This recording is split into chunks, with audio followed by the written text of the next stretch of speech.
Psalms 107, verses 1 and 2.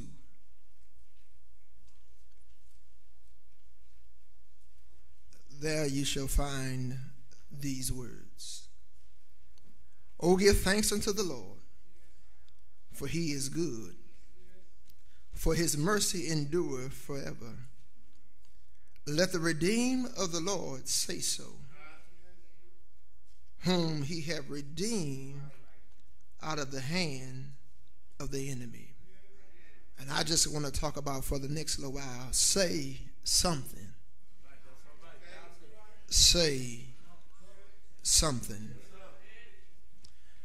Beloved, there were a preacher and a deacon on a fishing trip. And while the preacher and the deacon were fishing, the deacon kept on cussing.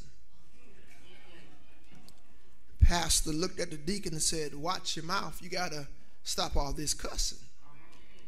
And as they kept going, the deacon just kept on cussing. The pastor said, if you keep on cussing, I'm not going to fish with you anymore.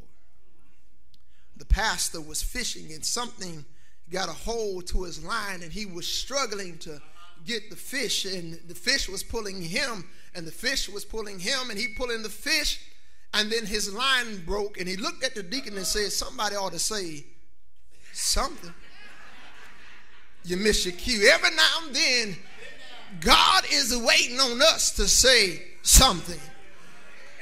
Here in Psalms 107 we have the writer who's writing about their Babylon exile. He begins to talk about how God has delivered them from wandering in the wilderness, how God had delivered them from the hands of their enemy. And he said, if it had not been, I wish y'all talked to me for a little while, for the Lord who was on our side, where would we be? Is there anybody other than me that you, when you look back over your life, you thank God for him saving you, you thank God for him keeping you? That's why the old folks said he's a wonder to my soul. Every time I look around and I think things over, my soul gets happy and I got to tell the Lord thank you. 3 little points. I got 5 minutes to keep you an hour of power. 3 little points that I see in Psalms 107. Point number 1, it is a Psalms of what is called exhortation. You have to exhort God whenever you're going through something. Exhortation means to address or communicate. Here it is. We don't show a lot of empathy to one another. But when I think about what God has done for me, I show him a lot of empathy.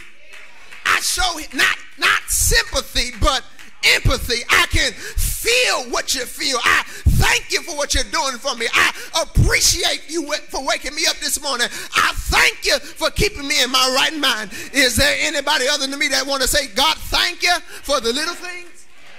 Listen. I thank God that only for 3 days we got rain. Because things could have been worse. If you were driving on Tuesday, you noticed that trees was down on 29. It was trees down on Magnolia, but the tree didn't fall on your house. The tree didn't fall on your car. The tree didn't stop you. So you ought to show him empathy for what he has done. Because the old folks said it could be worse. I thank him for what he has done, and I'm thanking him for what he's going to do. I thank him for what he's done in my past, but I'm shouting what he's going to do in my future. Is there anybody other than me that want to thank God that my future look brighter? Thank God that everything is going to be all right. In God I will trust. I got a problem. I got a problem with these folks who saying God is mad at us. That's why he sent hurricane. No, you know August and September is hurricane season. So you mean to tell me God has been mad with us for 20,017 years? No, the Bible says he reigns on the just as well as the unjust. That means in this life you're going to have trials and tribulation. It's It's just like this overseer right there on 29 going to West Point. It's a sign that says this area is known to flood. Come here. So you gonna get mad at God for letting it flood when they already warned you that this area is known to flood? Well, let me tell you something, baby. John 16:33 says, be of good cheer. I've already overcome this world. In this world, you're gonna have trials and tribulations. God has already told us that, look, in this life, you're gonna have some problems. Deliver me from the folks who say when you become a Christian, you ain't got to worry about nothing. No, baby, when I became a Christian, that's when hell started. When I gave my life to God, that's when the enemy got mad and the devil tried to get me. But I thanks be to God that I've already overcome by the blood of the Lamb. Is there anybody other than me that knows something about the blood of Jesus?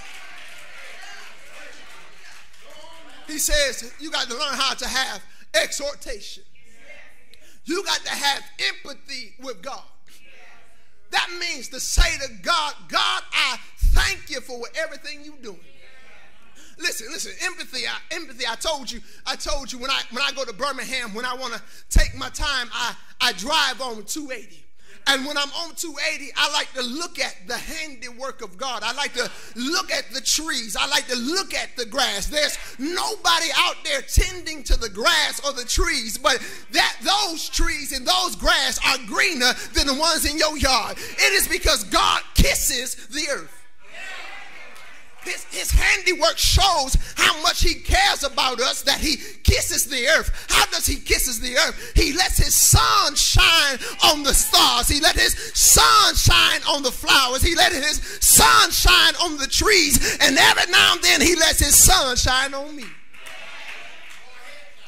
It was that great poet by the name of Maya Angelou. She said, black women, you ought to be happy about the skin that you're in. Don't be mad about the hair because it may be kinky. Don't be mad that your lips may be fat. Don't be mad that your skin may be dark. You're a beautiful black woman. And I don't know about you, but there ain't nothing like a beautiful black woman. And I know some of y'all saying light skin is in, but no, give me a mocha chocolate woman any day, because there's something about a black woman.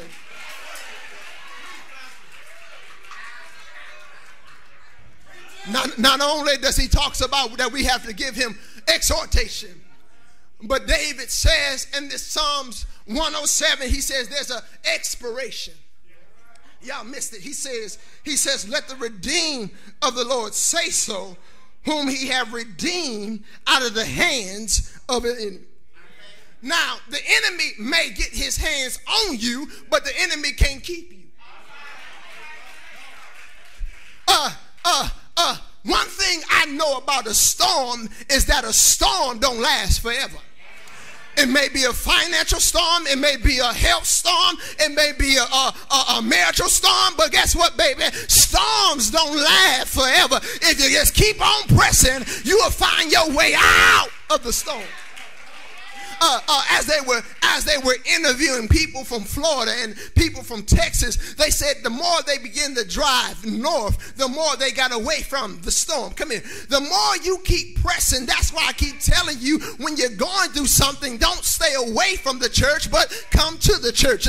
Is there anybody here that know when you come to the church, you will find refuge? When you come to the church, you'll find shelter. When you come to the church, you'll find brothers and sisters who's giving God the praise. Is there anybody other than me that every now and then you got to faith your way through? You may not have the money, you may not have the car, you may not have it, but by faith I'll get there. He says, guess what?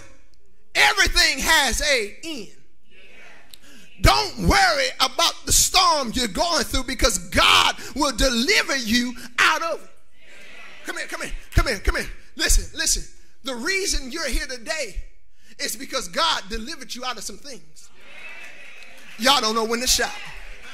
The reason why David and other epistles could write the Bible is because they knew what God had delivered them out of. Remember, David wrote majority of his division of Psalms while being in the cave. And while he was in the cave, he turned that cave into a cathedral. David lets me know whatever situation I'm in, I got to turn it into something better. I may be broke, but I'm blessed. I may be hurting, but I'm happy. I may be going through pain, but I got praise. I may be sad, but I got joy. Is there anybody in here that know how to turn that thing around? He says, everything has a expiration. And I need to tell you that, guess what, baby? You may be going through, but the thing about it, on the other side of through is happiness. Listen, weeping may endure for a night, but joy comes in the morning. The race is not given to the swift or the strong, but those who endure for the end. Weep not. Wish I had some help in here that know that no matter what you go through, everything has an expiration date. Come here, Paul. Paul said, Johnson, tell him about me. Paul said, you know me. All I want to know is Jesus and him crucified. But when I was Saul, I was persecuting the church. But when I met Jesus on the Damascus road, I was shipwrecked. I was beaten. I was left for dead, bitten by poisonous snakes, been in all types of jail, crucified, all that, but yet I'm still standing. Y'all don't know when to shout, because some of y'all been crucified this week. Some of y'all been beaten on this week. Some of y'all been through a storm this week. Some of y'all had some storms this week, but yet God is still good. It says, I exhort him. I go through expiration. But lastly, I have to exalt his name.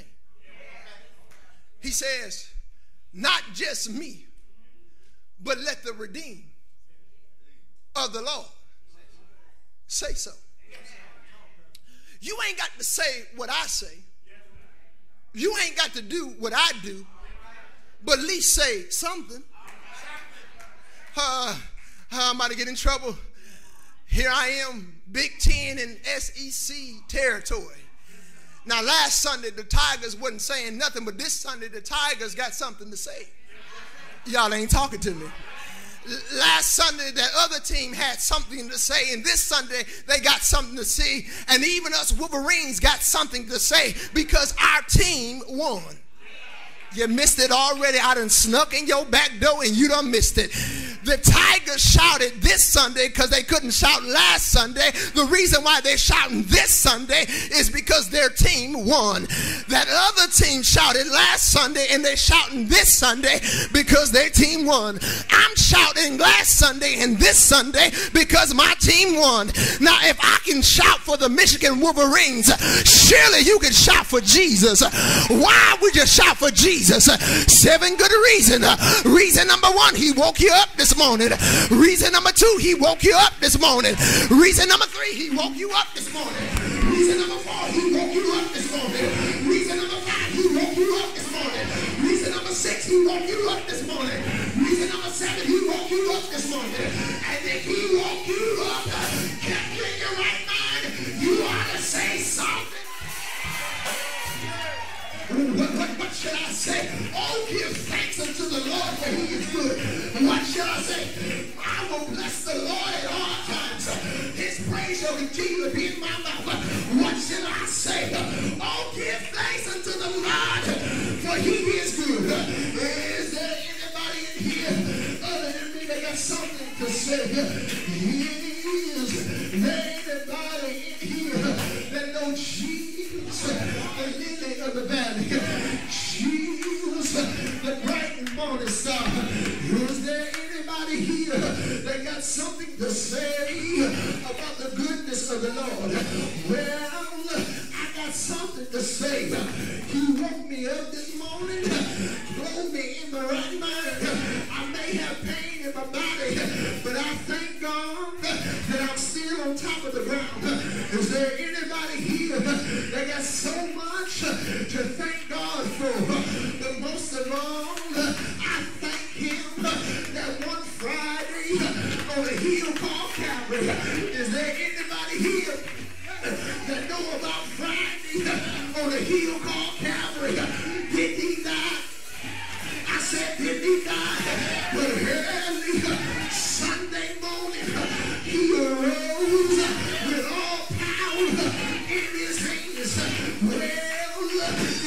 he got up, then you ought to be on your feet, thanking God that he woke you up, kept you from danger seen and unseen.